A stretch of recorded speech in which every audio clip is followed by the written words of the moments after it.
So this is me yesterday morning realizing I was about to not vote.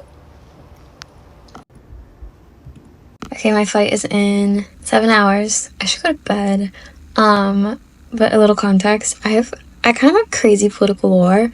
I entered on my first campaign for mayor of Wichita at 16 years old. I reached out and I would be up like before the local debates, like researching all of the everything on the ballot and kind of like just emailing this like man that I worked for, like, this is what I think you should say.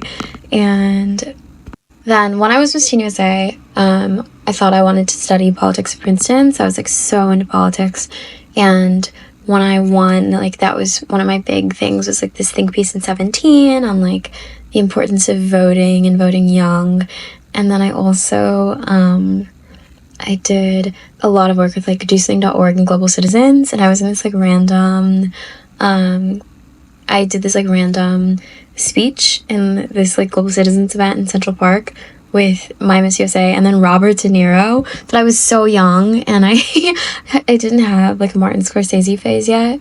So don't be mad, don't be mad, don't be mad. I'm sorry, Robert. I didn't know who he was. And my dad was like, but there are photos. The photos are there.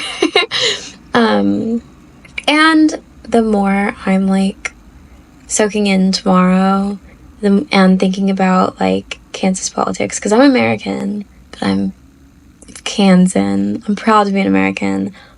Thrilled to be a Kansan. And we really show up for like local politics, I feel like people care.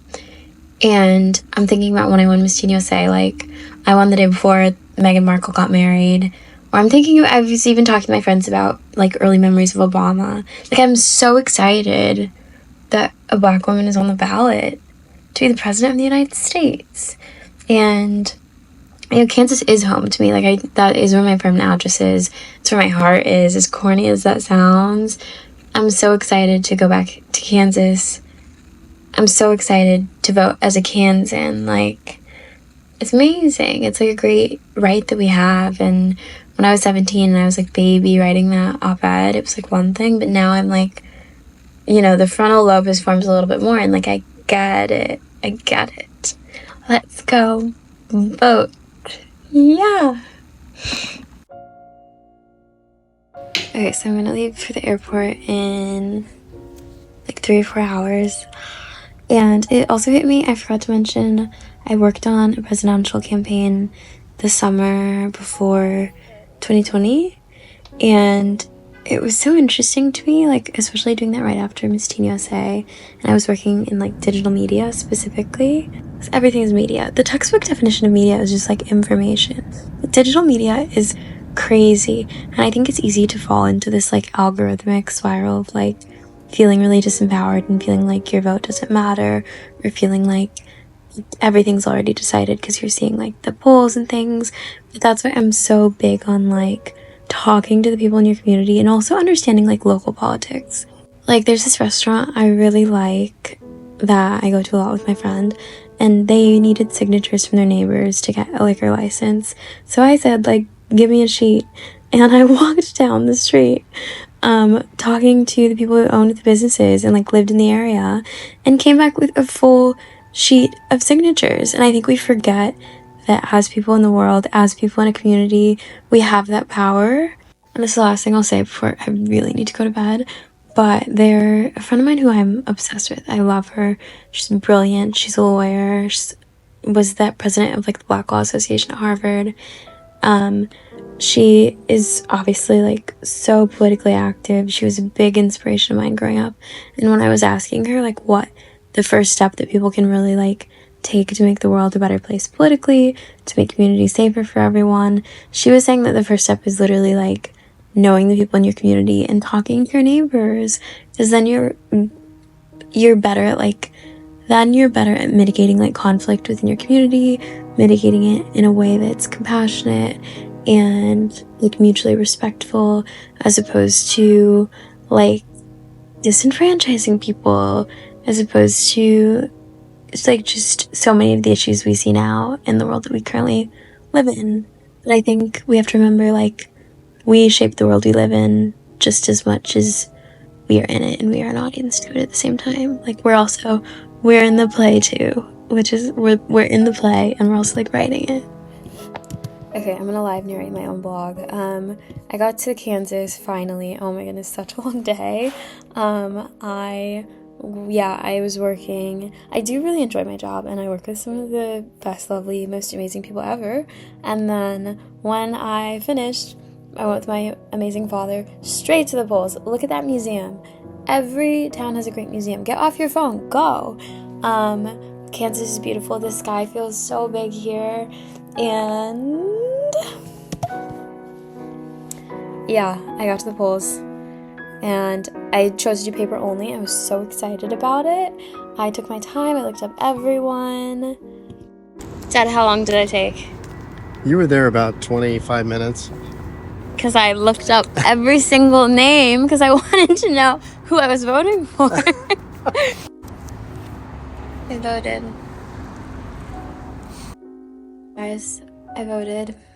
If I've proven anything, it's that I'm A, dramatic, B, always about it, but more importantly, I care. Okay, little childhood bedroom chat. Who else has a Zelda Fitzgerald painting in their childhood bedroom? That was so chic. Yeah, like, no matter what the outcome of the election is tonight, I think one thing we should be talking about more is how we feel about our country and how we feel about one another. I've recorded like so much content of myself throughout my life in general, starting when I was 17 years old.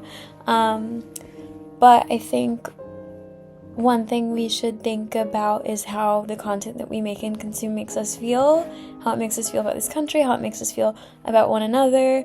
And I can't remember if I've said this already in this video, in a different video, but I had this marketing I had this marketing teacher when I was 15 or 16, and I was in his class. This is right when Twitter was starting to get like crazy politically, and he used to always say like, I don't understand why people can't talk about politics anymore.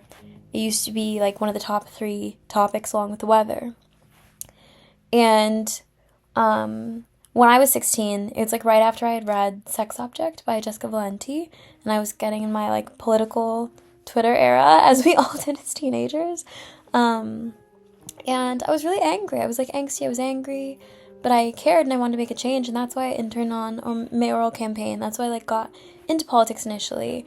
And then I think is like social media obviously has done crazy things to us, crazy things to politics, crazy things to America, but you have to love something to change it, you know what I mean? And what is a country if not the people in it? Like, we have to love this place, we have to love one another, we have to want to make it better, but like, all good things come out of love. Like, you have to talk to your neighbor, even if you disagree with them, to understand why you two are having a disagreement. And as most things do on this channel, for me, it comes back to The Brothers Karamazov by Dostoevsky. There's a quote in the beginning, I want to say in the foreword. It's one of the most beautiful quotes, but I can't remember it verbatim, even though my copy is here in Kansas, yay! And it says something to the degree of, like, every man thinks he's making the right choice. Like, everyone's well-intentioned, you know what I mean? Like, everyone thinks, based on the life that they've lived, the people they're trying to protect, like the world that that they think is going to be like the safest, best world to live in, they're trying to make those decisions.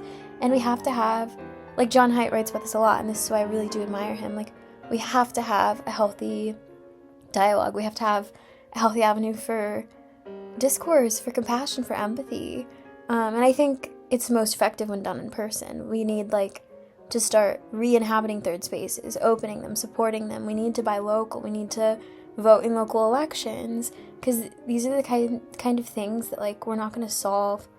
Like, even filling out that ballot today, as I was looking up the names for, like, local people, it was like, great, yeah, like, I can get this thing about them through, like, ChatGPT or through the internet or their social media profiles, but I would also like to look them in their eyes and shake their hand. And I think we need to be doing that with one another more, with love. So no matter what the outcome is tonight, like, you know, we have more agency than we think. We can, like, advocate for, like, I want a walkable city in Kansas. I want a walkable Kansas. I want well-funded education and trust. I will be calling my elected officials as soon as they're elected, and I will be asking them what they're going to do to get my town a train, a walkable path, a school that a little me is so grateful that my parents always advocated for me in. So I hope you voted. If not, vote next time, because, you know, we're never doomed. We always have the choice to look ahead with love, and to move forward. Good night.